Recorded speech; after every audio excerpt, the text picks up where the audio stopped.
Hey gang, hope you enjoy Volume 30 of Uncle Josh's True Scary Stories. I'm always looking for your true scary stories, and especially looking for home alone or home invasion stories.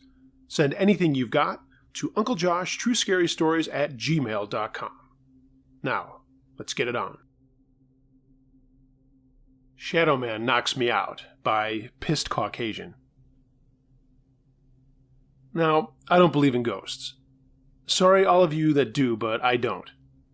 I believe in bad energy and aliens and transdimensional beings, but I do believe in shadow people. Why? Because I've seen them. In Wikipedia it states that they have red glowing eyes, but I've never seen that. I've just seen a shadow in the form of a human move just like a human. So one of the first times I can remember seeing a shadow person was when I was in the 5th grade. I went to a pretty exclusive private school, so we took a lot of field trips. One trip I'll never forget was when we went to the dunes of Michigan in the middle of winter. I don't know whose bright idea this was, but it was like a deserted summer camp, basically. One of the counselors did teach us about crunching wintergreen lifesavers in the dark, and you could see sparks, so that was pretty cool. He did it in the woods, so it was pretty neat to see it as a 5th grader. The camp was covered with snow, and as I said, was probably rocking during the summer, but at winter, eating in a dining hall made for 6 times as many children and a skeleton crew of a staff was a little haunting. The place was kind of old, too. The buildings were definitely mid-early 20th century and creaked and groaned and were probably the shit when they were made, but just were old and had the smell of thousands of stinky kids going in and out of them through the years. Our counselor wasn't one of our teachers. It was a real counselor from the camp. At night we had to sleep in a cabin that was segregated boys from the girls. The counselor was actually a pretty cool guy, and probably smoked grass and never had a desk job in his life, so we all liked him. When he assigned us our bunk beds, I was against the wall on the back right side of the cabin, top bunk. There were 2 rows of bunk beds, probably 6 to a side. I was pretty stoked having a top bunk and having the wall next to me. Although the counselor was by the door to the front of the cabin, of course, and this was the 80s, so no second door fire escape. He slept on the left side bottom bunk, which made sense being by the door and at ground level. Now this place was really far north in Michigan, at the top of the index finger of the mitten shape of the state, but not the UP, and it was really quiet and really dark. When the counselor turned off the cabin lights, there was really no light. The only light was from an outbuilding about 50 yards away, a typical sodium outdoor bulb. So us boys settled down, and I felt a little restless and couldn't really sleep that great. I wasn't sure if I even fell asleep, but I looked towards the door, and there it was. A shadow person. The shadow person was probably 7 feet tall, because when he started walking or floating, he had to bend down every time he looked down to look at a boy. It was like he was checking on them, moving one bunk to the next, side to side, bottom bunk, then top bunk. I obviously couldn't believe what I was seeing. I was totally petrified. The shadow person was moving at a leisurely rate. Not fast, not slow, and only really paying attention to the boy whose bed he was checking out. As he or it got closer, I had a better look at him. He wasn't really detailed. He was static or fuzzy on the edges of his shape. Ridiculous as it may sound, he kind of looked like a stick figure, but all black as night. I could only make him out because of the light through the only 2 front windows of the cabin, with the residual light from the outbuilding. As he creeped closer and closer to my bed, I was really paralyzed. I felt like I couldn't say or move anything even if I wanted to. A little odd, too, was that it was as though someone had turned down the volume, because before you could hear the kids tossing and turning. But it was near silent now. As I stated, I was the last bed on the right side top bunk. Shadowman made it to the top bunk next to mine in what seemed like an eternity, but his movements really weren't that slow. Just normal speed. Until this point, everything was on the rails, checking one bed to the next, so maybe I could have explained it away, but as he checked the top second to last bunk next to mine, he abruptly looked my way. Then he was moving. He should have gone to the left side second to last bunk to be uniform, but instead his body and head tilted towards mine. He kind of cocked his head like dogs do when they are confused by something, and to one side. Then he inched closer and closer, at a much slower pace, like he was sneaking up on me. I assure you, my eyes were wide open. I was clinging to my itchy baby blue wool blanket and sheet, and had them yanked up past my nose, so only my eyes and the top of my head were out. Then the shadow man's face got closer and closer to mine, and there was honestly nothing to make out. It was just an empty void of space, shaped like a person. But as his head got closer, I couldn't see his body any longer. Closer and closer, and there was a slight chill. Not a huge one, but just like 10 degrees colder. At this point, my heart was racing. I couldn't make sense of anything and didn't know why nobody else was experiencing this. It was like I fell between the cracks and was seeing something I shouldn't. The blackness of his head totally engulfed me, and in what seemed like an instant, it was morning and light outside, and everyone was waking up. When I referred to this story a few times since, I've called him the Sandman, because it was like an eternity was making sure we were all asleep, and he caught me awake and then knocked me out. Weird, but true.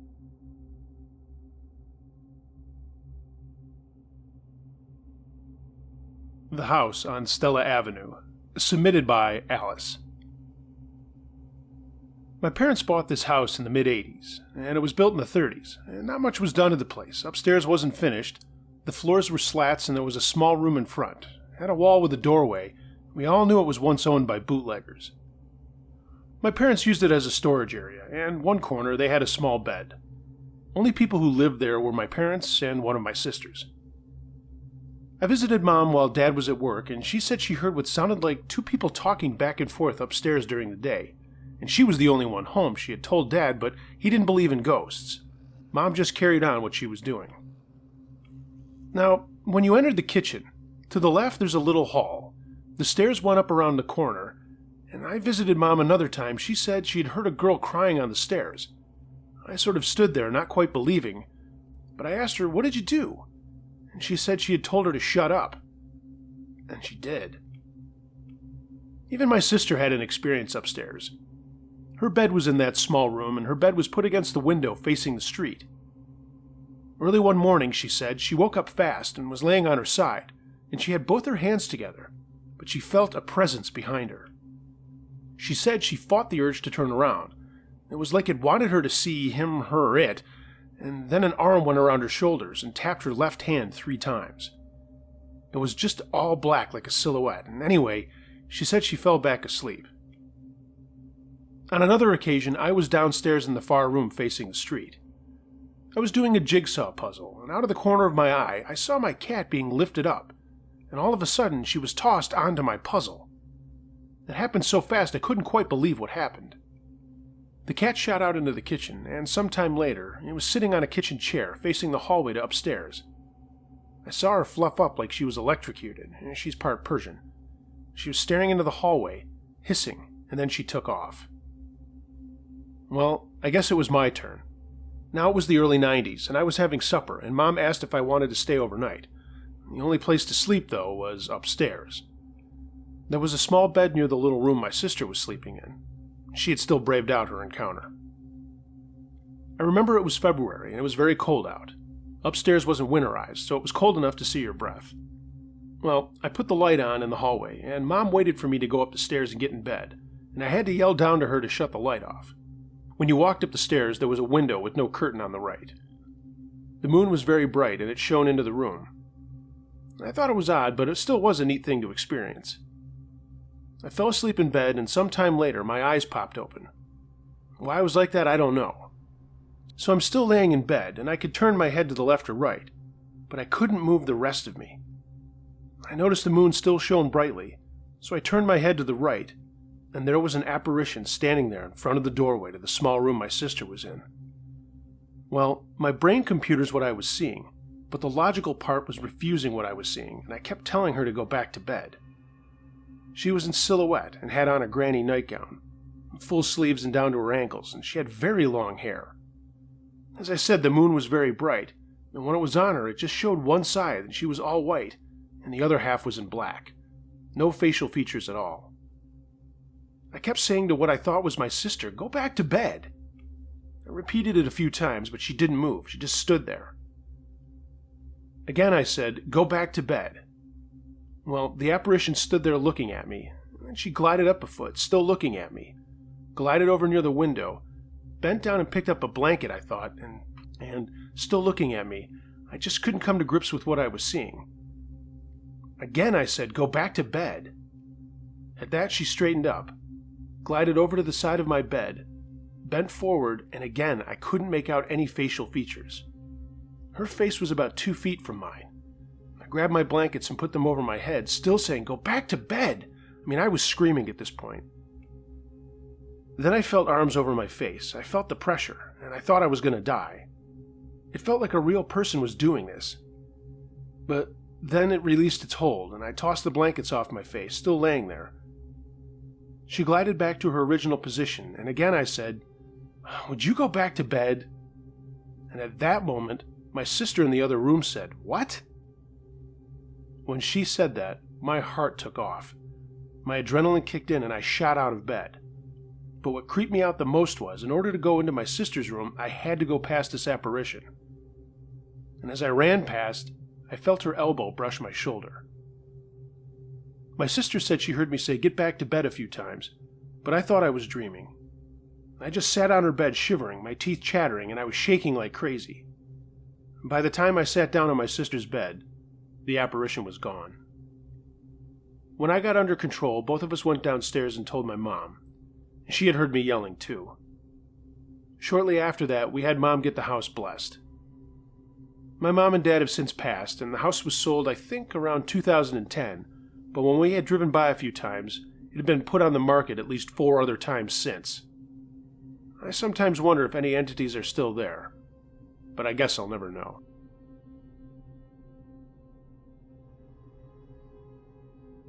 Something Stalking Me by the River. Submitted by Mario S. I'm going to rewind to July 2017. For some time, my friends and I have been talking about having a weekend getaway fly fishing trip. The planning for this began in late May, and it was supposed to be a total of 7 guys, including me and my dog Rhino, a Pomeranian chow mix. He's a small dog, but definitely a dog that can hold his own. He once defended a neighbor's dog from a coyote. As the weeks passed by one, the guys bailed out of our plans due to either their kids, their partner, or work. I had already taken the time off from work, so I was set as a few days before our trip came. Then, all of the guys had to bail out. So, it was just me and my dog. My mind was made up already for this, so I said the hell with it, I'm going alone. Now I live in North Georgia, and the plan was to travel northwest to a national park called Jacks River Falls. We'd all been there and knew all the trails, rivers, streams, hell, even where the moonshiners were. And we'd even helped with a few search and rescues, so we knew the area very, very well. For quick background, I've traveled to Thailand, Colombia, India, the Philippines, Mexico, and I've done expeditions in the jungles of those countries. That being said, I'm comfortable doing these adventures alone, and I'm also friends with the park rangers and fish and wildlife officers. I've been to this location numerous times over the years, camping, hiking, rock climbing, and fishing. So that Friday came, and I got off work at noon and raced home to pack. My gear consisted of my fly fishing gear, flashlight, tent with a bug net, small medical bag, and food and water to last me and my dog 4 days. I also had a satellite phone, cell phone, compass lighter, as well as my 6-hour 45 and a Ruger AR-15 attached with a scope and flashlight, along with 3 30-round magazines. The reason for this was I was once tracked by a mountain lion late one night, and man, hearing one at 3 a.m. in the middle of nowhere can really scare the hell out of you. Also, there's black bears, coyotes, bobcats, mountain lions, and hogs in the area, so all of this was for safety and worst-case scenarios. So I'm off on the road with my gear and dog and have about a 2-hour drive. Cell phone loses service before I even get to the park. The plan was to hike 4 miles in and just follow the river downstream for 2 days, and then 2 days back. I've been doing this for some time, and the guys knew about this area because I brought them all here before. There's a small check-in where visitors can get maps and souvenirs, so I stopped in there to chat with my friend Matt, who's a park ranger there, and after catching up with him and the rest of them, I went on. It was about 5:30 when I began my hike in, checking my gear to make sure I had everything while my dog ran ahead of me. Rhino will run up the trail and then turn around and glance if I'm still behind him, and then take off again. About 6:45 I got to the river and began to relax after some food for me and my dog. We then began following the river downstream after it thinned into a small stream and boulders, and this is where it begins to become more dense and thick with woods. Fast forward to the next day. My dog and I had crashed early to wake up early. I began fly fishing waist deep in the river while glancing at my dog who was playing at the edge of the river. I lit up a cigar when my attention was interrupted by my dog going insane and barking in defense. He was facing across the river, which my back was facing, and I quickly spun to see only a small tree swaying back and forth. Not alert yet, and thinking maybe it was a bear or a deer, I shrugged it off. Rhino was still staring intensely, and out of the corner of my eye I saw him walk up the river, pause, walk a bit again, and all the while he was looking across as if he was following something or someone.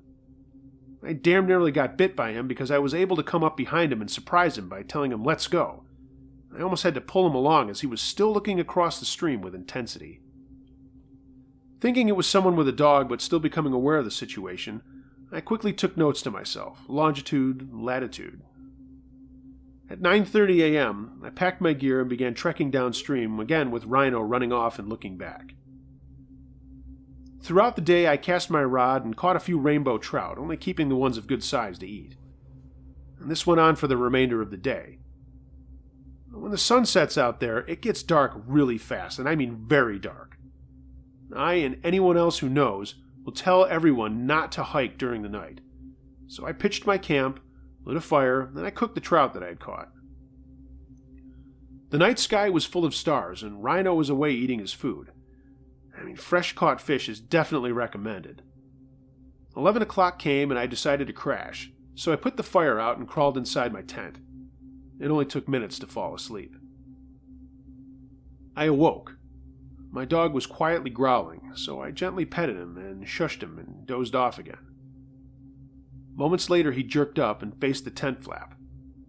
Growling again, I petted him to calm him, thinking he hears or smells coyotes. But now he was tense. Those who know their dog's behavior will understand. His back was straightened, ears perked straight up, chest sticking out, looking left and then right with intense focus, trying to pinpoint what he was hearing. This is his alert defense position. Now where I live, it's in back roads where occasional deer, bears, and coyotes will be in the front yard, where Rhino would just chase or bark at them until they ran off into the woods. Like I said, this time he was in defense mode. Alert, I realize it's silent. Way too silent. The only thing I could hear was the slight growl my dog was letting out. And then I realized what I think I can hear is breathing or some sort of deep inhaling in the direction where my dog was facing. Remember, this is at night, so I can't see shit. I can only feel what's going on inside my tent. Trying to remain quiet so I didn't give away my position to whatever was outside, I grabbed my AR-15, holstered my .45, and I took a knee position while holding my dog facing towards the deep breathing. This person or animal or whatever it was getting a full magazine of rounds if he tried anything slick. I was trying to listen in to figure out what it was doing and what it was thinking. Is this person just outside looking at the tent? What scared the shit out of us was something was thrown behind us. It hit Rhino and made him bark intensely. I later found out it was a large branch. At the same time, we were hit with this growling, screeching yell, and whatever it was big and loud and aggressive. I said, "Fuck this shit," pushed my way out of the tent and started unloading west, south, east, and north. 3 rounds, spin. 3 rounds, spin until my 30 rounds were up. I quickly released my magazine, reloaded, chambered, and fired 10 more. This worked because I was able to hear something stomping or running away, and the noise faded as it got further and further away. This is where my friend says that what I did helped my situation. I quickly lit the fire again and it grew to about 15 feet high. I called the nearest station with the satellite phone to give my coordinates, and my friend Jay was on duty that night. I told him what I was wearing, fired 3 rounds into the air, and he said he was able to hear it.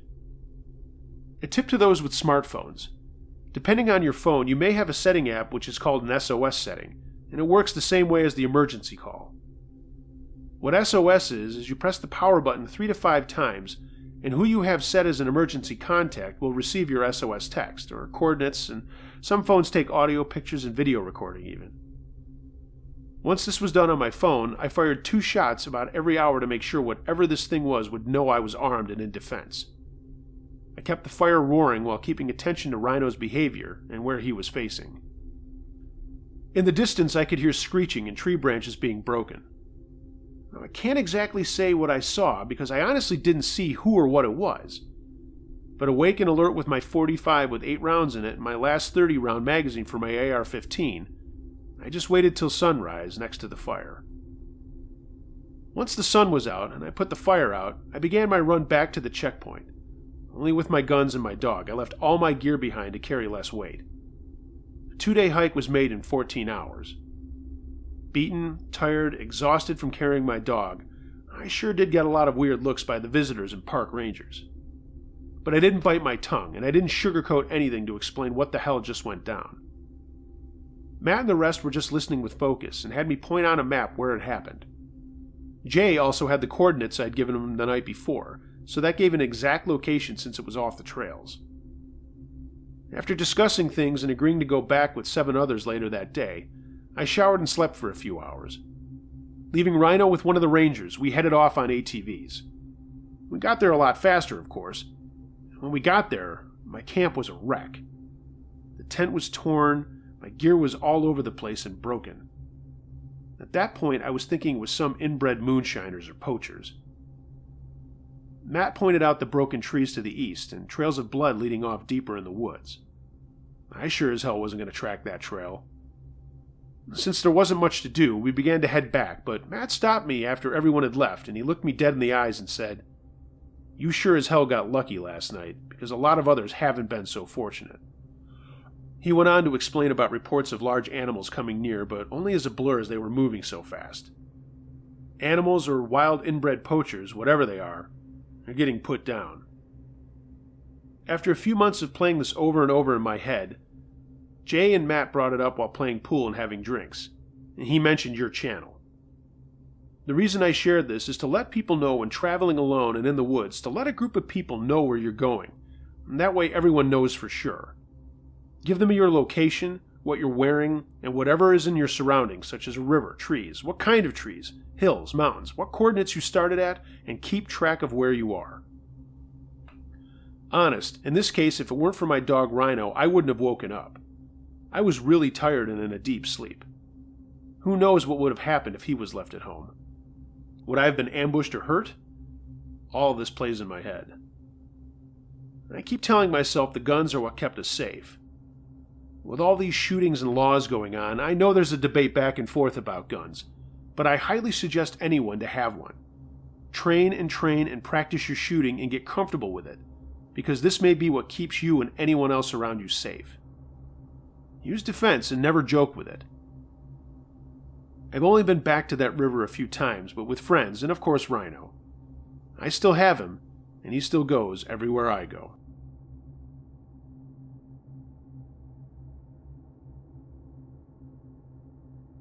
I Saw the Devil by Brooker115. My story goes way back. I am 22, born in Canada, and a strong, bulky guy. I don't scare easily anymore because of all this. I was around 7 years old when I really noticed the strange things that would happen to me and around me. For unexplainable reasons, I was afraid of certain rooms in my home, or how I always felt afraid to sleep at night, because I always feel like I was being watched. And to top it all off, I remember hearing almost gurgling, growling sounds a few times from the rooms I didn't like. As I grew up, I started noticing more and more of these things. From what could have just been strange events like the time my mom told me she talked on the phone with my grandmother days after she passed away, to the times I'd hear my name being called when no one was at home. And these were all just small things, until the day I decided to buy a Ouija board secondhand. That's when the paranormal side of my life really kicked off. I was in grade 9 of high school, and it was around late October near Devil's Night, and I was at Value Village, a chain thrift store here in Ontario, Canada. After purchasing it on a family outing to get Halloween stuff, I decided to use the Ouija board, not knowing how or the proper safety precautions. I went to my neighbor's house where my 2 friends lived, and we tried to use the board. We all sat there with our hands on the planchette, and nothing happened for a solid 10 minutes. We got bored, and eventually I went home, not knowing you have to close the board. I unknowingly left an open session from another location and brought it into my house. My home was once a horseshoe factory over 150 years ago, and it was on this night that I had my first personal encounter with something paranormal. That night as I lay there and tried to sleep, my room felt different. It was not cold air, It didn't feel like it was electricity in the room. I just felt as if the room was full, like something was out of place. As I lay there trying to sleep, I felt my leg lift and drop, as if someone were to lift the arm of a sleeping person and then just drop it onto them. I was freaked out, but I tried to debunk it as a muscle spasm. I lay there and continued to try to sleep, and it was at this point that I felt as if someone had taken a hand and pushed on my side right by my ribs into the mattress, pushing me down. I sprung back and forth in a rocking motion, just like a single push, as if you were trying to wake someone up. I laid there and I started saying prayers, hoping that whatever it was would leave me alone. It was hard to sleep through the night, but I did. Ever since that night, everything got crazy. I noticed street lights in the morning as I got my bus at 5:45. Every light would be on except for the one directly above me. It would flicker and go out, but it wasn't a faulty light. The light would be on the entire time until I got there, and it would turn off eventually as I waited there for the bus. Streetlights to this day tend to turn off while I walk near them, reminding me of all of this, which is why I'm writing about this now. I'll go ahead a few years to my grade 12 year, and I was working at a place called Green Earth. It's a store that sells everything from gemstones like amethyst or clear quartz to hot sauces and frogs, and don't forget swords. One of my favorite things to show people when they would come in to visit our store were the Reiki pendulums. If you don't know what this is, it's a gemstone that's hanging by a chain, and when held with a steady hand, you can actually talk to your subconscious, or some people theorize you can even speak to spirits with them. Very similar to a Ouija board. As I was working this day, I decided to demonstrate the pendulums. I picked up an oval turquoise pendulum. Yes, I know all the pendulums were open to the public, and that's a big no-no, but I didn't know it back then. As I demonstrated this pendulum, its energy and everything around me just felt icy cold. It was very strong and responding full rotations, almost as far as it could go. The people I was showing it to were very impressed, and they continued to look around the store, along with the roughly 40 open other pendulums. Through the rest of my shift, my skin felt like ice. I was so cold, and I was just confused. It was the middle of summer, and our air conditioning wasn't working. The thermostat read roughly around 23 degrees Celsius. I said to my coworker, "Feel my arm. Do I feel cold to you?" Her response was, "Yes, you're very cold. Are you all right?" I shook it off as if it was nothing, and I continued my shift, went home, and had a normal night. It still didn't feel exactly right, but I continued on. I ended up going to bed a little bit earlier that night than usual, and as I lay there, I had slept and had the worst dream nightmare I'd ever had in my life. I was in a black room, and there was nothing. No sky, no ground, just pure black in front of me. Then there was this enormous beast of a creature, and it had the chest of a gorilla, bare flesh there with hair on its shoulder and arms. Its hands were spindly, bony and thin, with fingertips that ended in points with no nails. I never saw its legs. It almost just emerged half a torso from the darkness. Its hair or fur, I couldn't tell, but it was a deep dark brown, matted and gnarled, and nothing of this earth. And I remember its odor, something I've never experienced in a dream. I didn't even know you could smell things in a dream, but this odor was musty and hot, almost like a mix between rot and burning hair. And its fucking face, I'll never be able to get that out of my head. It was nothing like I'd ever seen or will ever see again. Its eyes were a solid color, no pupil or iris, just a solid red like coagulated blood. Its nose had the shape of a cow, its nostrils were flared and black and almost shaped like a sheep's, I guess. There was hair on almost all of its head except the center of its face, where the eyes and mouth and nose were. In its mouth were thousands of sharp, broken, and jagged teeth, yellowed over time and stained, and it had a fucking smile. There were 2 horns curling out of its head, like no creature I'd ever seen in my life. They looked like black hair matted and turned into bone, one of which was slightly broken at the tip. This fucking thing looked at me, and it said, "Do you want to protect your family?" I said, "What do you mean?" And it said it would make a deal with me, and no harm would ever come to them in a deep, awful voice. I began to cry and screamed out, "No, I will not, just no!" As soon as I said my last no, I woke up crying, and I couldn't sleep for the rest of the night. The next day I didn't feel right still, and went to work really freaked out. During the day, a man came in, and he had bags in both hands and was looking around. I greeted him, and I was showing him around, and the topic of the pendulums came up. To my surprise, he told me he was a Reiki master. So I showed him the pendulum and said this one had a really cold energy the other day, not telling him about what had happened to me last night. After picking up the pendulum, he put his bags down and started to pray on it, and doing actions towards the other pendulums as if he was pulling at the air. He was cleansing them, and he looked concerned. He then told me after there was something really dark connected to that one pendulum. I then told him about my dream I had last night, and he looked at me with surprise. He said I needed to pray to the angel Michael 3 times. I was in danger. I thanked him and he went on his way. To this day, I still get that cold feeling sometimes and use what he said to get rid of it. I own my own pendulum now, a black onyx I use to help balance my thoughts sometimes. But I'll never forget that day.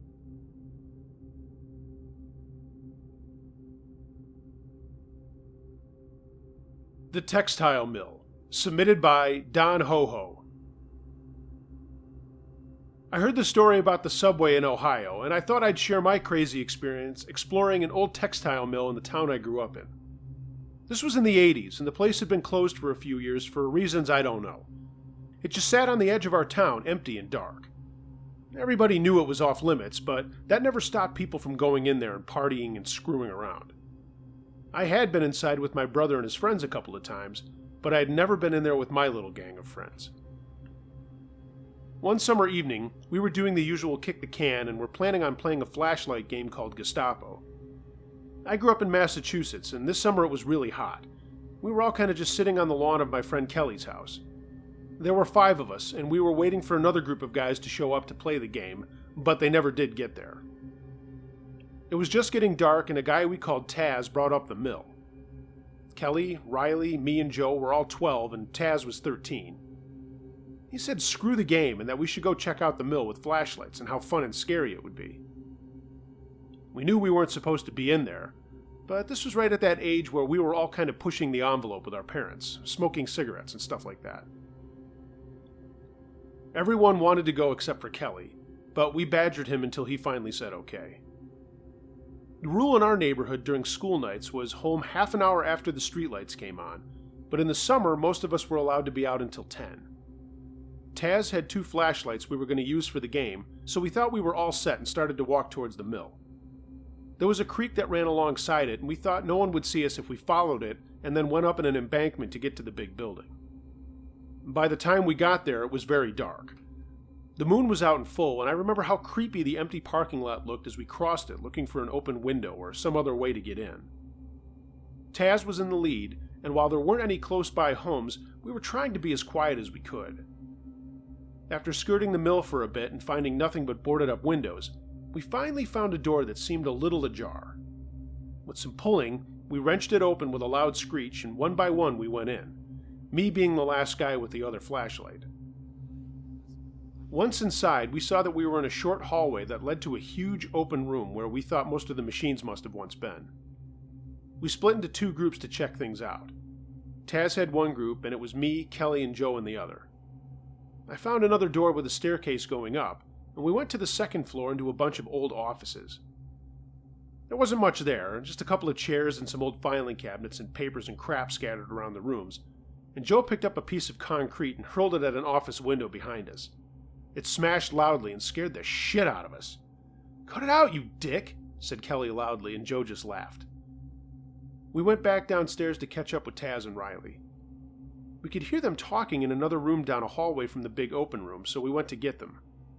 When we walked up, Taz said, "Shut up! We hear someone else moving around at the end of the hall." We were all silent, and then we heard it. Some whispers and a creaking sound like a door slowly being opened. "Everybody, follow me," said Taz, and he moved into a room off the hallway. We all followed, and he said to turn off my light, and he did the same. The sounds of the footsteps came from the pitch blackness down the hall, were getting closer.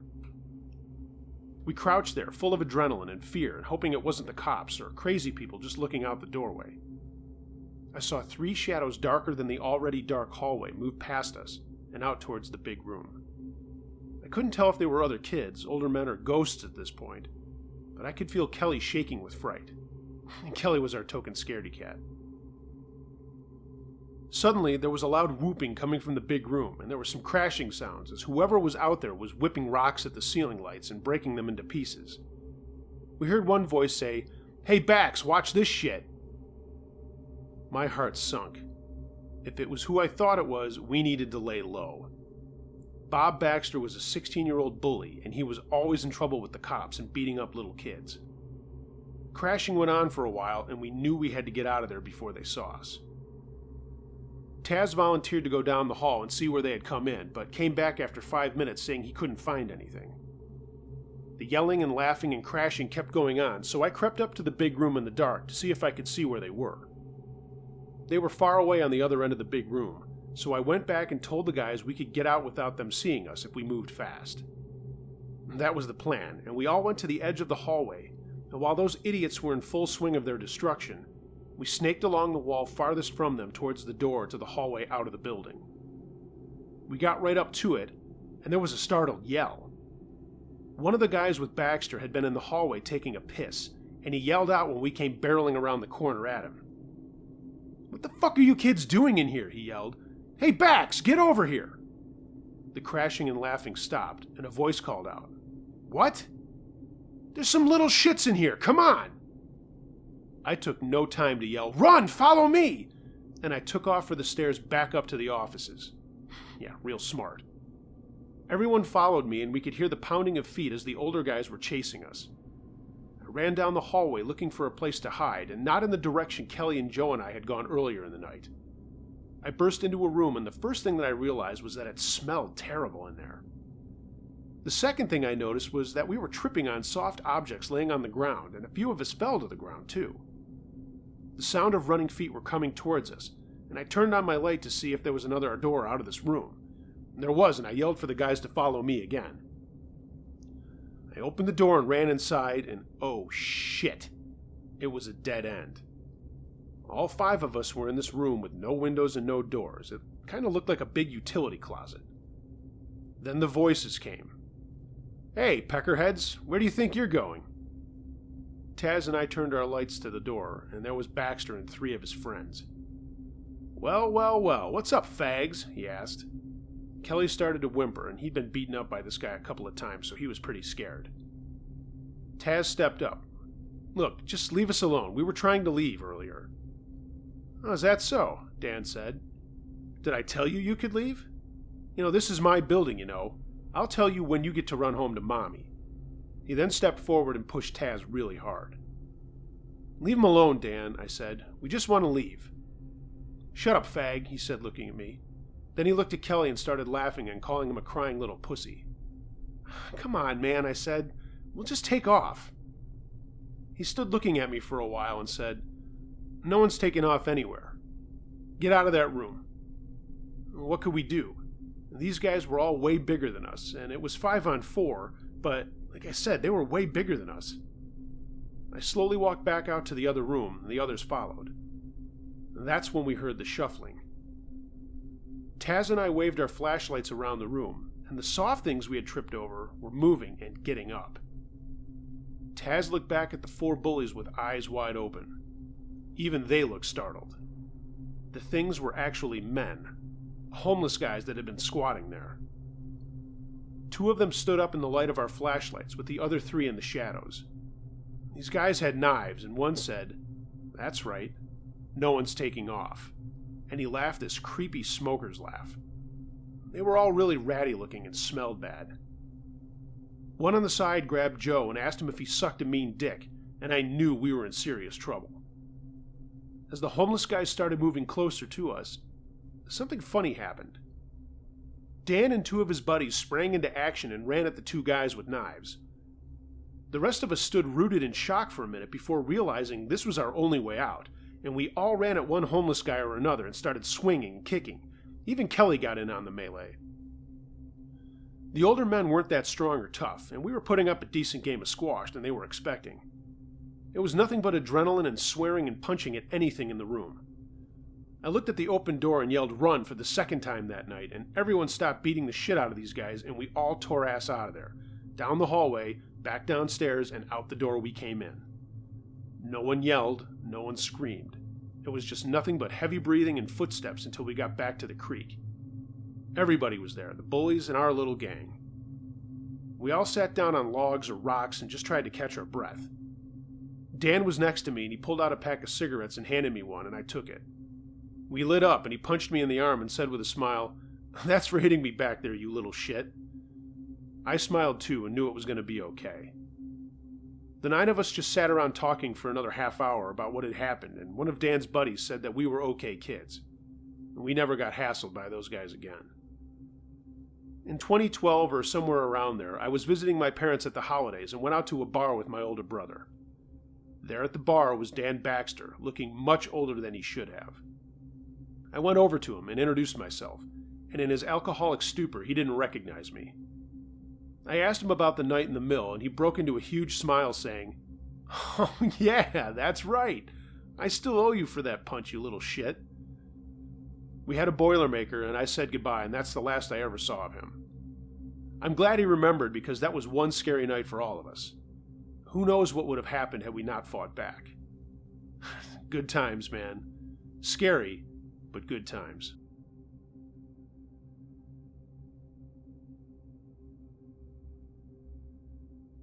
Jealous Ghost by Deb S. My grandfather was a steward at a working men's social club. In most of these places, the steward is expected to live on the premises, so is provided with an apartment.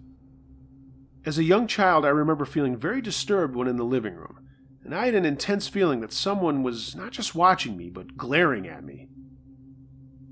This was a continuous feeling, not just the odd occasion.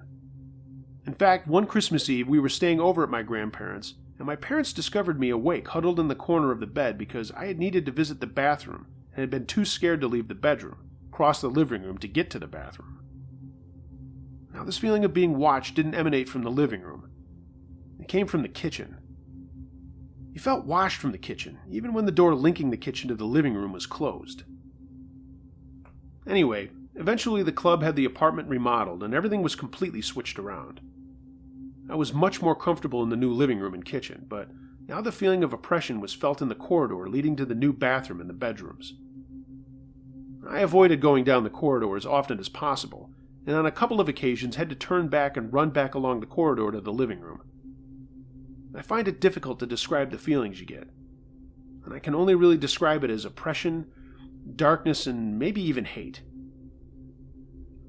Shortly after my grandparents died, within 18 months of one another, my parents and I were having a nostalgic discussion, and I mentioned these feelings of oppression and being watched.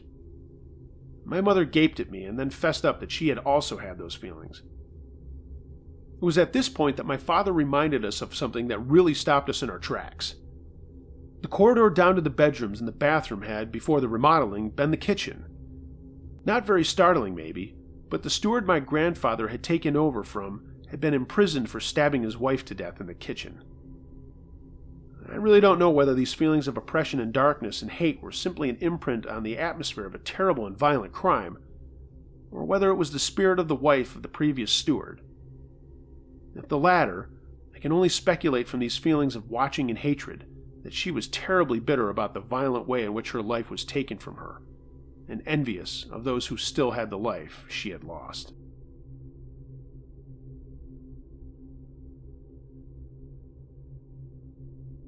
A haunted office. My best friend works in an office we both swear is haunted. I used to work there too, and I started working just before Christmas. A lot of the people there took their vacation between Christmas and New Year's, and just a couple of us who were hourly came in each day. One day, Keith and I were the last to leave. I told him to go on ahead. I wanted to finish typing something and would follow in about 10 minutes. He said okay, but warned me not to stay too late or ever be in the building alone because, quote, weird things happened. He didn't go into detail. I finished my work and left, and nothing happened. I chalked it up to his caring nature and decided he just didn't want a woman to be alone. At other times, I was the first one in the office in the mornings and nothing happened either. I forgot all about his warning. A few months later, my best friend got a job there too. Around the same time, we started taking some night classes together at the university. A couple of times we came back to the office at night to use the computer to print reports for classes or Xeroxes, something our boss did not mind. It was then we noticed the building really was creepy at night. We kept hearing things we could not explain, and finally pinned down the most disturbing sounds as the sounds of footsteps. They were following us whenever we walked down the halls. Since we were both interested in ghosts, we did some exploring and found this never happened except late at night. The halls are carpeted, but the sound was louder than footsteps on carpeting. Also, the nature of the business we work for requires that the building be at the same temperature constantly, so it was not the air or heating being turned on or off that caused us to hear the sounds at some times and not at others. Well, one night after class around 10:30, we went back to the office to finish printing a report that had to be on the boss's desk when he walked in the next morning. It was a huge report and took quite a while to print. We were both sitting on the floor in the office with the printer doing our homework. I was facing a door which led into another office, and through the door I could see the door of this other office which led into the hall. The door was closed, and the Venetian blinds which covered the full-length window were also closed, so I could not see out into the hall. I had become bored and was sitting facing the doors looking at the closed Venetian blinds. Suddenly, I watched as two of the horizontal slats pulled apart at eye level, as if someone were trying to look out into the hall. They closed with a snap that left the entire blind swinging. My friend did not see the blinds open, but he saw them swinging, and we both jumped up startled. In whispers, I told him what I saw, and we checked for a draft that could have caused this, but there was none. We were scared, but we felt we needed to finish the report, so we stayed. Then, when my friend went to the men's room, which was just outside the room we were in, he left the door cracked open. We both heard a cough right next to the door, and then the door was slammed shut. Back in the office, we debated whether the door had just swung in on its own, and then we heard the cough again in the room with us, and we did not stay around to investigate. We took off and returned to finish the report early the next morning without incident. My friend talked to several others in the office, and Keith denies saying anything to me. Another girl who is interested in auras says she feels uncomfortable in the building but won't elaborate. Yet another girl said, "Oh, you saw and heard it too," but later refused to discuss it any further. We decided to stay away from the building at night, but one night I was printing a report for class the next morning and my printer broke. So we ran over to work to use the printer, and I stayed in the car while my friend went inside. I was too scared. He came out running with my report, and he would not talk until we were some distance away. He told me the ghost had followed him as usual, but this time it almost caught him. Before, it had always been at a distance. Neither one of us will go in that building at night since then. I no longer work there, but I still wonder about it. The people who work at that office seem to fight and be unhappy a lot more than normal office politics, and I wonder if this spirit is having a negative effect on them.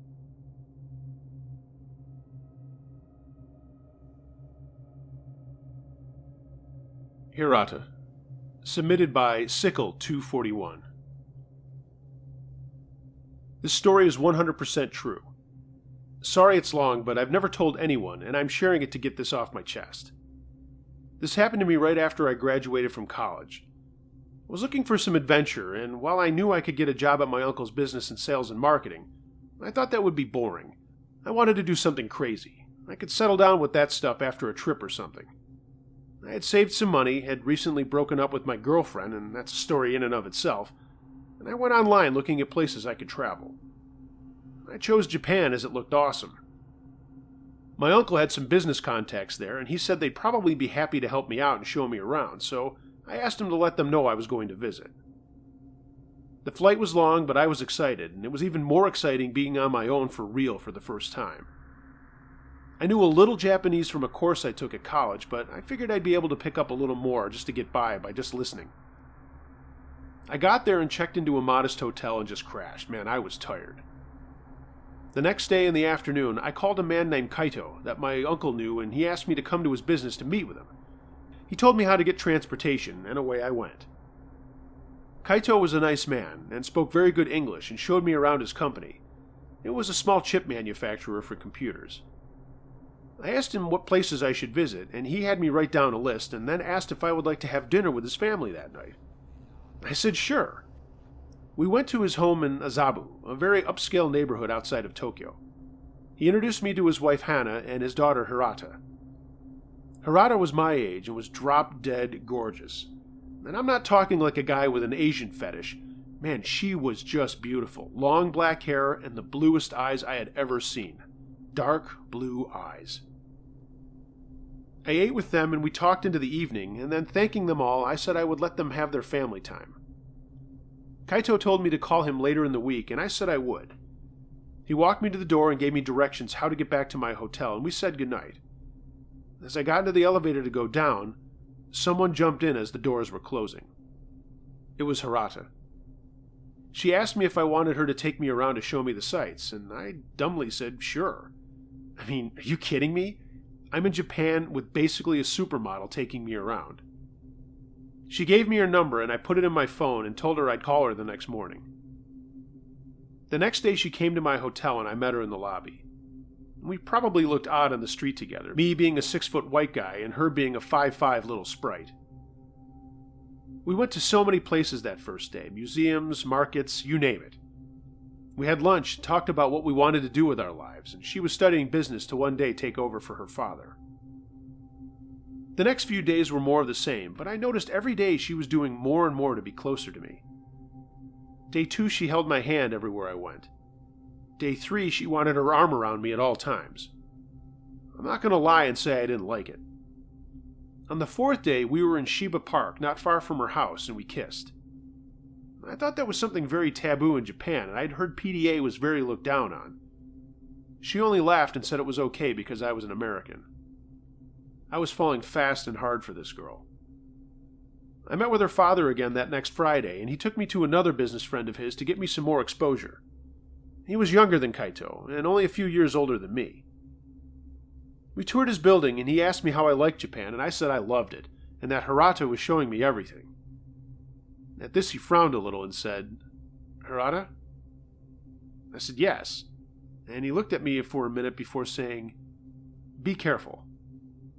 I asked him what he meant, but all he would say was, "Just be careful." That night I got a phone call from Hirata. She was going to a party and asked if I wanted to go, and I said sure. She told me she and some friends would pick me up around 8. There were 6 of us crammed into this tiny car. Hirata sat on my lap, and I could tell that she had already been drinking, but we were just laughing, and her friends were very nice and asked me all kinds of questions about the States. We got to the party, and it was in a pretty posh building on the top floor. Drinks were flowing, and I was having a good time, despite not really understanding what everyone was saying. Hirata kept me close, but told me she had to check on a friend, and to stay where I was on the balcony. I was a little saucy looking out at the city and thinking about how much fun I was having. But after a while, Hirata didn't come back. I looked at my watch, and it had been like 20 minutes, so I went looking for her. I finally found her in a bedroom. On the bed was a mirror, a razor blade, and a whole lot of coke. Hirata was sitting on a chair with powder under her nose, and she looked like she was going to be really hyper. She was. When she saw me, she jumped up, ran at me, and dragged me to another room, and then jumped onto me. I fell back onto a bed, and we started going at it pretty hard and heavy. I knew she was coked out of her mind, but I was entranced, I guess you would say. We stopped fooling around when she said, "Wait, not here. Do you want some?" I shook my head. Beer was all I wanted. I knew she was asking about the coke. "Let's go back to your place," she said. I said okay, and she said to wait for her in the party. She had to go to the bathroom. I went and got another beer, and after a short bit she came out and got me, and we left. We went to my hotel, and I'll leave those parts up to your imagination. I've had many women since then, but Hirata was amazing.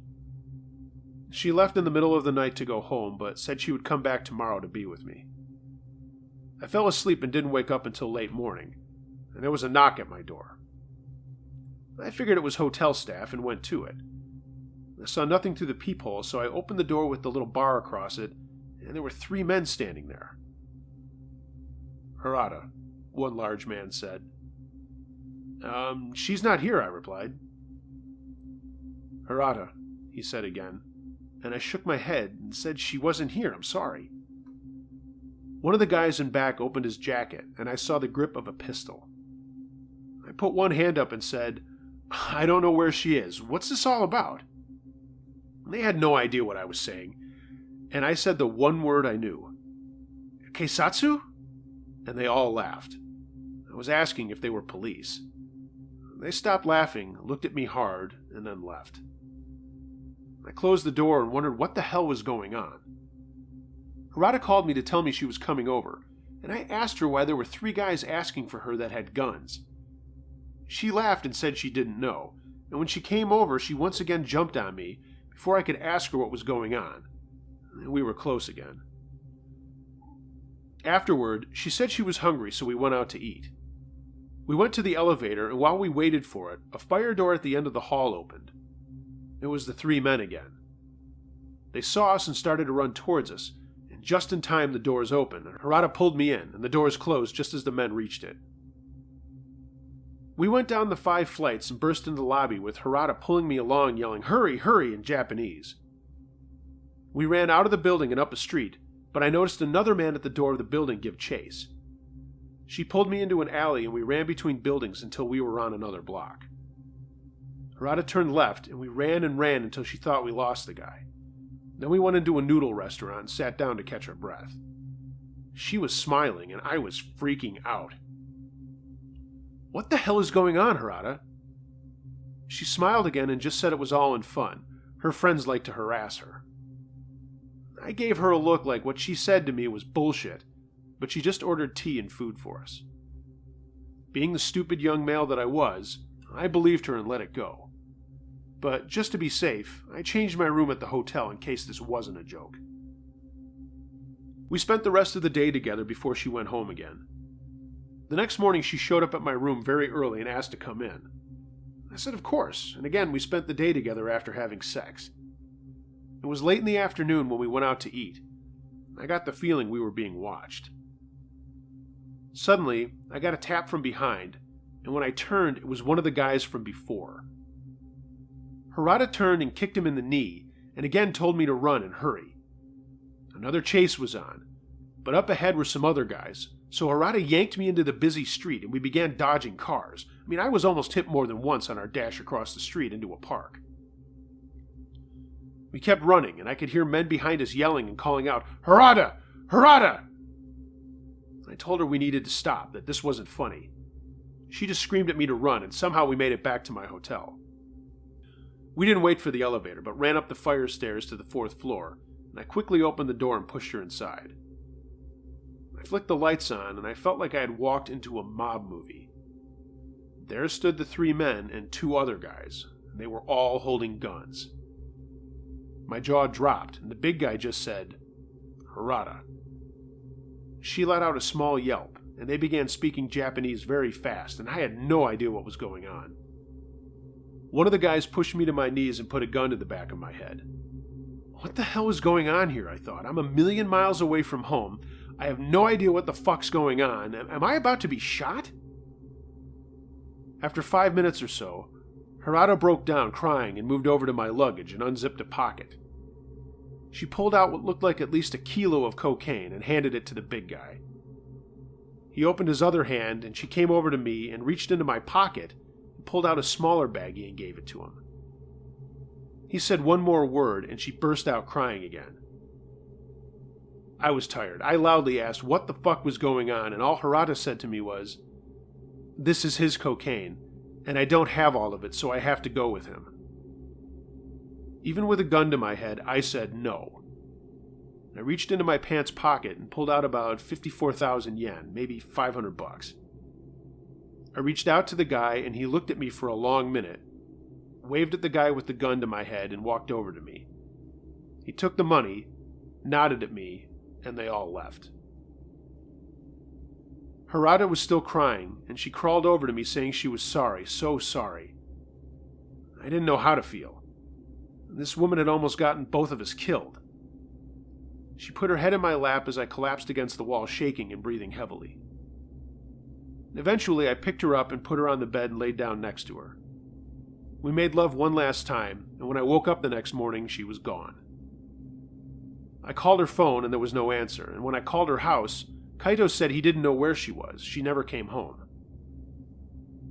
I was due to fly home soon, and what was once an awesome trip had turned into a total disaster that had me more scared and scarred than anything else. I went to Kaito's home before leaving, and Hirata was still not back. He and his wife were both distraught, and I told him I would stay in touch with him. It's like they had no idea who their daughter was. A coke fiend messed up with a bunch of gangsters. When I got on my flight, I took off my jacket and a piece of paper fell out of my pocket. On it were Japanese letters, and I asked the stewardess what the letters meant. Watashi wa anata, or Washura Narisho, which meant, I'll never forget you. I sighed and went back to the States and took that job with my uncle. That was 10 years ago. I have a decent life with a nice house and a lot of toys and plenty of women, but I haven't ever had a serious girlfriend and I haven't married. I guess that worked out for the best because Hirata never did forget me. She's sleeping on my couch as I write this. She showed up at my house 2 days ago and she is more beautiful than ever, and I am not letting her go this time. But I am installing a security system tomorrow despite my terribly safe neighborhood in a terribly safe town. This afternoon I placed a number of firearms around my home, hidden to all but within easy reach for me. I am crazy about this gorgeous woman, but I have a feeling sooner or later there will be a knock on my door and it won't be for me. It will be for Hirata.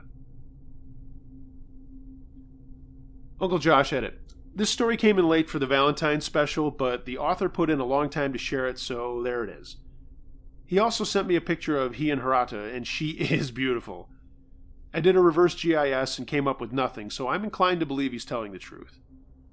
Beautiful or not, I'd never want to live my life in that kind of fear. Good luck to you both.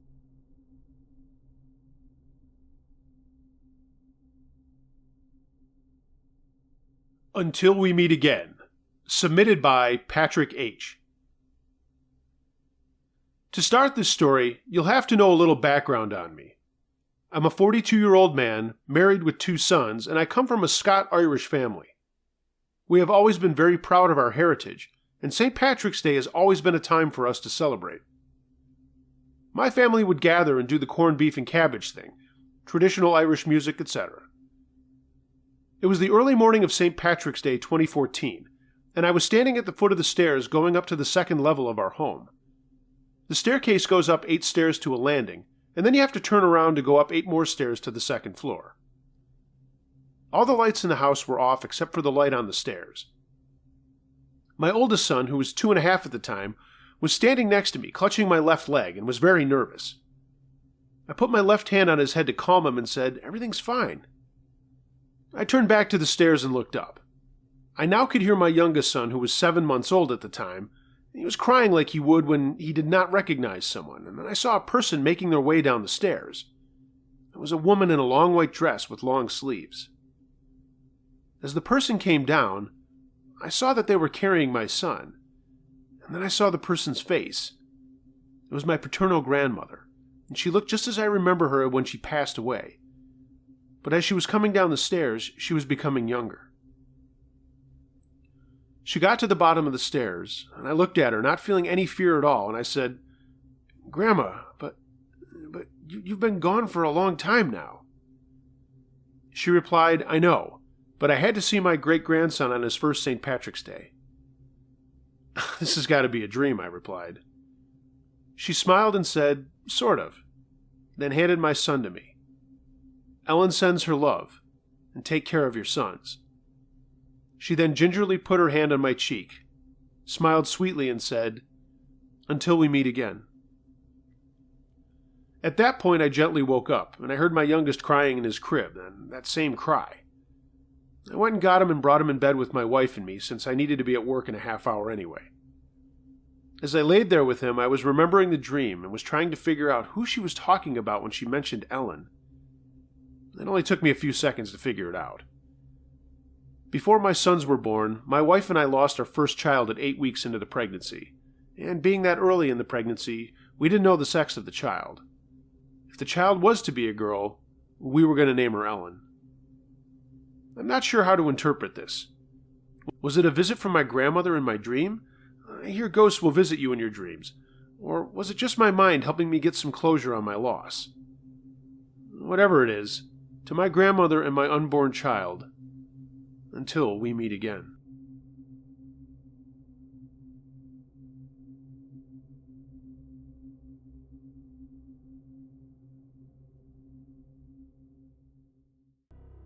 Thanks for listening, gang. I hope you dug this volume. And please like, share, and subscribe to my channel, and leave a comment if you so desire. I respond to everything. Follow me on social media. All of my outlets are in the description below. And if you'd like to help keep this channel going ad-free, feel free to leave me a tip at my Patreon page. You can donate as little or as much as you'd like. If you've got a scary story you'd like to hear, send it to unclejoshtruescarystories@gmail.com. And be sure to check out my live paranormal interview call-in show on Sunday nights from 8 to 10 Eastern. You can find that at theedgeoftheunknown.com. Everyone, be excellent to each other.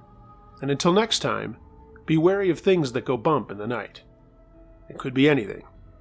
A ghost, a monster, or the guy next door.